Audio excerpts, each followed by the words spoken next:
वजीर दिफा ख्वाजा आसिफ ने कहा, अफगान तालिबान जंगबंदी चाहते हैं तो अफगान सरजमीन से पाकिस्तान पर हमले रोकने होंगे। ख्वाजा आसिफ ने अल जजीरा को इंटरव्यू में कहा, दहशतगर्दी बरसों से पाक अफगान सरहदी इलाकों को मुतासर कर रही है। गुज़श्ता हफ्ते दहशतगर्दी का मसला दोनों मुल्कों के दरमियान बराह रास्त झड़प तक पहुँच गया था। राइटर्स को इंटरव्यू में कहा, जंगबंदी बरकरार रखने के लिए अफगान तालिबान को अस्करियत पसंदों को रोकना होगा। This was very clearly, spelled out that there won't be any incursions and TTP will not have any facility on their soil. We kept on repeating, and obviously they deny it, but in an implied way, both the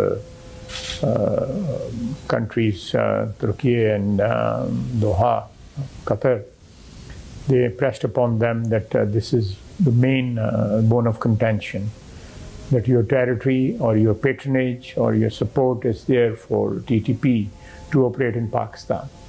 So we told them that this is something which everything hinges on this one clause.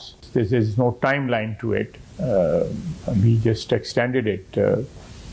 And there was no timeline that we'll watch till such and such date and then extend. It's we are at the moment we have a ceasefire agreement. As long there is no violation of the agreement, which is already in force. That is why we entered into an agreement. If there is no connivance, there is no sense in entering into agreement with TTA. Khwaja Asif ने अरब media को interview में कहा, पाकिस्तान ने गुज़श्ता 5 दिहाइयों से बहुत कुछ बर्दाश्त किया। अब हम अलग रहकर एक महज़िब हमसाये की तरह जिंदगी गुजारना चाहते हैं। वज़ीर दिफा का कहना था, अफगानिस्तान के दीगर मुल्कों से ताल्लुकात पर एतराज नहीं, लेकिन ये ताल्लुकात पाकिस्तान के खिलाफ इस्तेमाल न हो। मुआहदे की कामयाबी इसी बात पर मुनहसर है कि कलअदम TTP को अफगान सरजमीन से कार्रवाइयाँ करने की इजाज़त न दी जाए।